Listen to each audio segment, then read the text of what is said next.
So Manuel, it's good to have you here with us today. So I noticed that you have an extensive background in business and law. So tell me, how did you come to work in the transparency and accountability sector?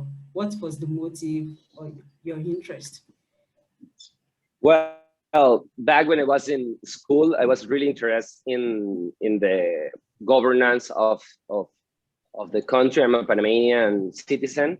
So I was really interested in all the subjects that were related with politics, with governance. So when I went to school, to the law school, I prepared many research studies about government institutions. I was working with professors developing strategies or public policies. At that time, we call it strategies in Panama for the government to improve.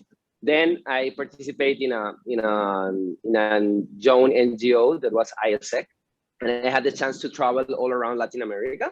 So I had a diverse overview of the countries of Latin America. I have lived in Argentina, Chile, Costa Rica, and in that sense, after that I started working with some private companies also, more related with the IT sector, with the startups.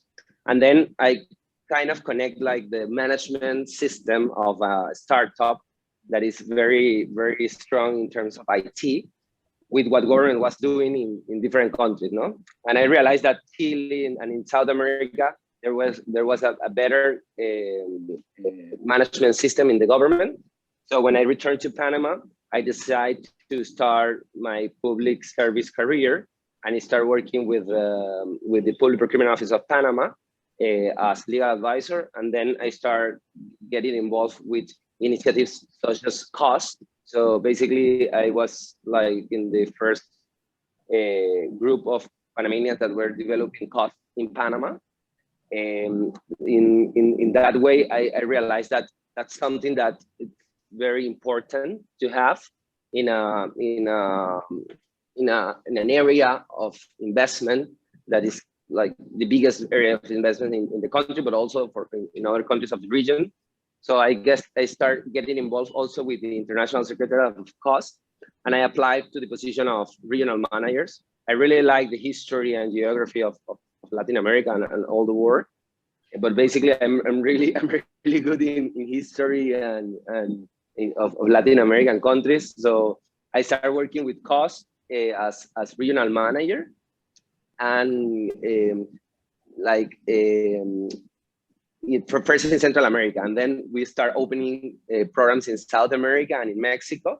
So we have most of the countries of the region involved with cost. I really like the part of also starting a program, starting the culture, how it will be, how it's gonna be the governance according with the cultural aspects of each country. Because even if we are similar with each other, because we speak the same language, that is Spanish, the culture is very different, and the local context is different also. We have left parties in some countries, right parties in other countries.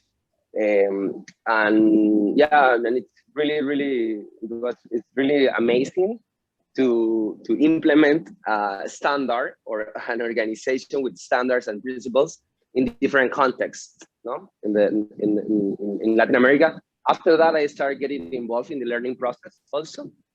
I'm also a coach, ontological coach. So I started getting involved in the global learning cycle of the members' cost. So I started working with Africa as well, and with Asia, where we have programs. Also developing in a completely different cultural context from other parts of the world. Also learning a lot, because the cultural differences and the knowledge is different in each country, and I'm really amazed always when I have the chance of share with someone that is very different with me, because it's a person where I will learn more. No. Awesome. So you've spoken about how similar and dissimilar at the same time countries in Latin Americans are. So I'm curious, what is it like pushing for construction transparency in Latin America? What are those measures that you are taking to heighten scrutiny on projects in the region? Well, in Latin America, we share many things. We share companies. There are similar companies building infrastructure projects in the region, and it's managed differently between countries. So basically, in Latin America, what we want to do, that since a year ago, is to connect also the infrastructure transparency of the countries. So basically, what we have is a standard, a common standard of KPIs, of key performance indicators or transparency indicators, where we can compare country by country, sometimes with the same company, sometimes with very similar laws, because we have a very similar legal background. So, and very similar institutions, because we used to also, some countries are like copying similar models that were successful in other countries. So measuring that in Latin America, there are some key topics that are very important for citizens, such as gender, so or climate change as well. So for our region, is really relevant when we can measure, we can work together how to move women to the construction business itself, not only as workers, but also as entrepreneurials that can enter to a side of the market that is huge and that is controlled in a certain way by the government. So we are talking about creating public policies. We have public policies in some countries where we make sure that women have a percentage of participation in public procurements. And yeah, we are creating a market that is more fair for all all the countries, or for all the citizens. No. The environment is also very important for some countries, such as Costa Rica, Panama, Ecuador. We are in Colombia also, and we are also putting some measures and making sure that citizens are participating and scrutiny projects that are impacting the environment or their environment specifically. And we're making sure that data is available, that we have the environment studies properly implemented in each project in the region. And also the use of Latin America had like most of the countries, or all of the countries we have, democracies. So and the access to internet is quite high for regionally. So we're also implementing disclosure platforms online, where citizens can access by their cell phone, by their mobile phone, or by the computer. And we are in all the countries, we have disclosure platforms or websites where citizens can see in a map where are the projects the government are building, how advanced those projects are, how they will benefit their lives directly. Great. You're really doing a great work. But I saw that like other forms of corruption, addressing corruption in large infrastructure sector is actually a deliberate matter. So how do you deal with pushbacks, especially in Latin America where you operate? Well, what we're building is trust, actually. And I like to say, I don't like to say like we are fighting against corruption. I like to say that we are working in the integrity of the human being. Mm-hmm. So when the human being is integral, will not do corrupted acts. Sometimes we have pushbacks from governments, from agencies, and we try to have always an open conversation. We are working with civil society and private sector as well. And in Latin America, the corruption topic, as we have access to information laws in all the countries, is well known by citizens. So there is a huge perception that from our citizens that all our governments and most of the things are doing in a context of corruption. and we are working with building this trust between citizens, private sector, and civil society in a more constructive perspective. We are giving access to information, and we let the data speak by themselves. When it's a corruption, scandal, or where is a presumption of a corruption act, we go to the right institutions to make them do their work. No, so with the pushbacks, we continue. Like sometimes governments don't want to work in transparency because they will see all the corruption that is happening. It's not only corruption. I will mention also mismanagement. Sometimes affects more than the corruption.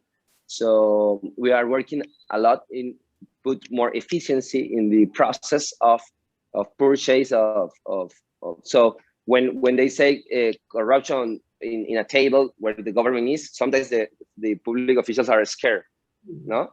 So our pitch is more, in Latin America at least, is moving to the efficiency, why is efficient, and how integrity will bring efficiency to the public service, no?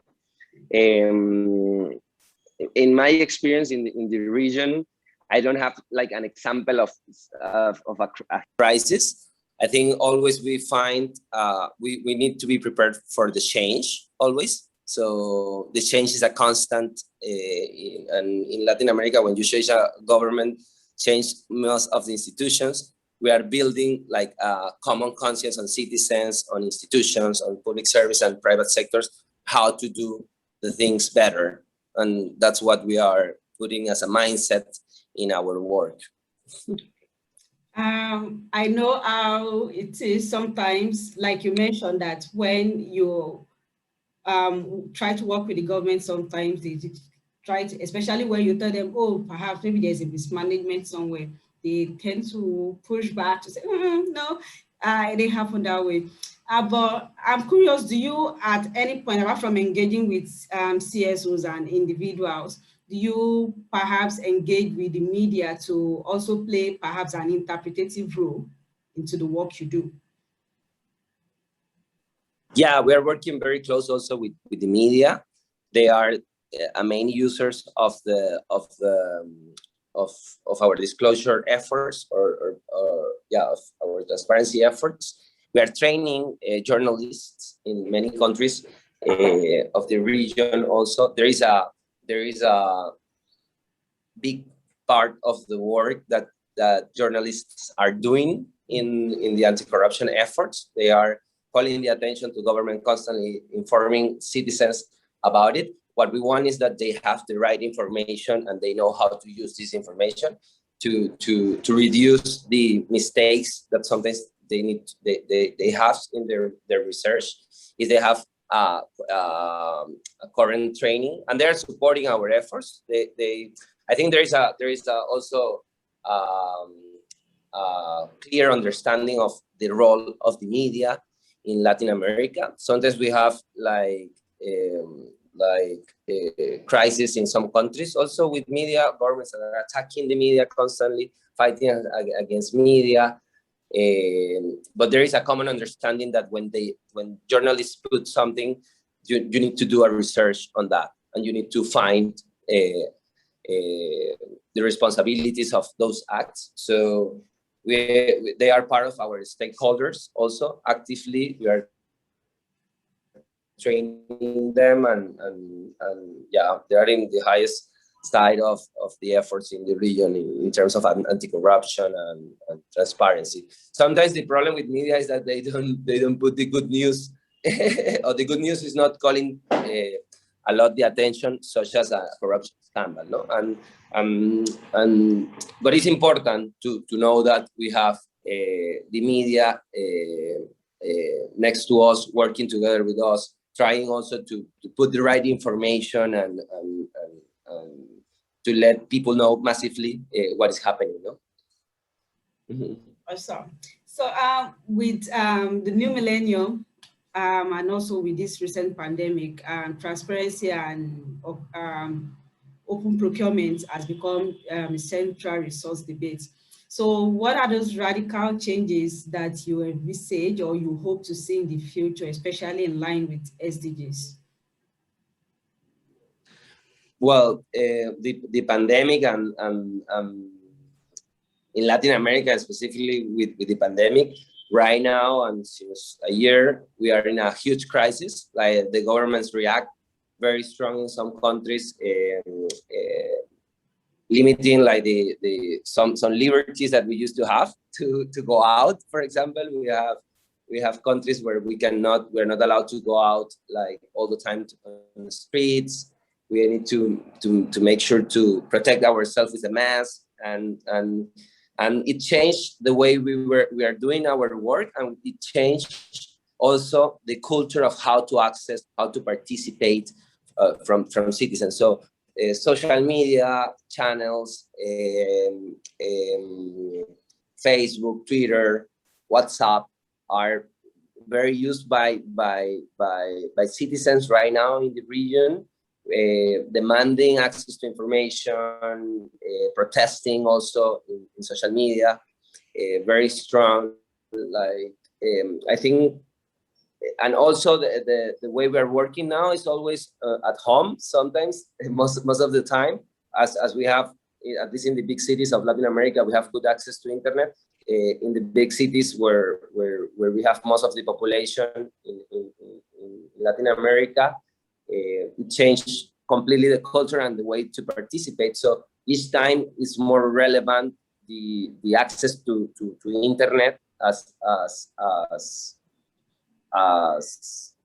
or innovation, technology as the SDG agenda. I think this point is each time more real in our lives, and a challenge for us is how to equilibrate the time we are online and the time we are present with other human beings. You know, so in new generations we are seeing that. We are seeing also the values have changed. Like my parents, for example, they want to have a family, they want to have a house, they want to have a beach house, they want to have things. For in my generation, that is a transition generation, it's different. We want some things, but we also want freedom. We also want to travel. And for young people that now are the majority in the region, Latin America is a very young region. So now Generation Z or the millennials are taking the decisions of the vote and putting governments. So we have young presidents now, presidents of 35, 36 years old that are governing by Twitter in all the region. They are talking by Twitter. They are taking decisions, firing public officials by Twitter. So the way of governance have changed, and each time the voice of citizens in Latin America, at least, is more present, and it takes decisions in a way, the way people are thinking. I think also what we are facing in some countries is that also some governments are putting many scandals day by day. So when you have so many scandals, you are lost because nothing is so important, because each day you have a scandal. So I think we are going to face something like that. We are going to see or a massive protest as we are having in Chile or in Paraguay, in South America, that are burning the parliaments or churches, in the case of Chile, because there is a social feeling of everything is doing bad. Or in other countries, people will not want to participate at all. They do. So some countries citizens are like, I don't care about what government is doing. It's not impacting me. So we're dealing with that. There are the access to information bring us scandals all the time.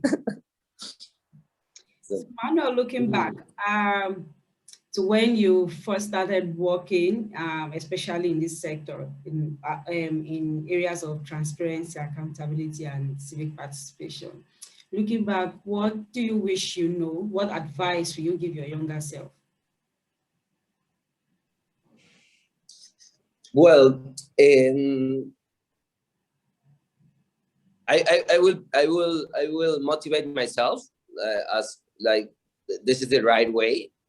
And I will say myself, transparency is not only anti-corruption, but transparency is also efficiency. If I would saw that since the early beginning, I will move more forward also to efficiency. That now is what I see is the right way to put efficiency, and I see efficiency as the context of transparency, of saving money, of many things, no?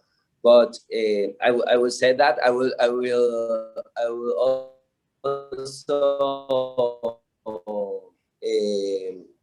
think or say to myself that even if it's difficult to be rewarded on this effort, you are doing the right thing. This is the right thing, is what you believe. So sometimes you work and you do a huge effort and they push back, as you mentioned before, and it's very important for someone that is a civil activist to be motivated and to impact others with the passion of what we are doing, and understand why we are doing what we do, no? Yeah. So finally, Manuel, before we let you go, we usually have this fun question at the end of our interview. So my question to you is, if you had a warning label, what would you say? Warning label.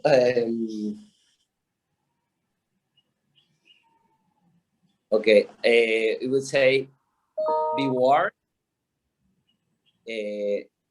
Is coming an integrity. Sorry, I didn't get that. Beware. Uh-huh. There is an integrity action coming. Sounds strict. Can you say that in Spanish? Just for the Spanish audience. Yeah. Cuidado, vienen acciones íntegras. Thank you so much for your time, Manuel. I really appreciate Thank you. Sharing your work with us in Latin America. Thank you so much. Thank you so much. Take care. Bye-bye.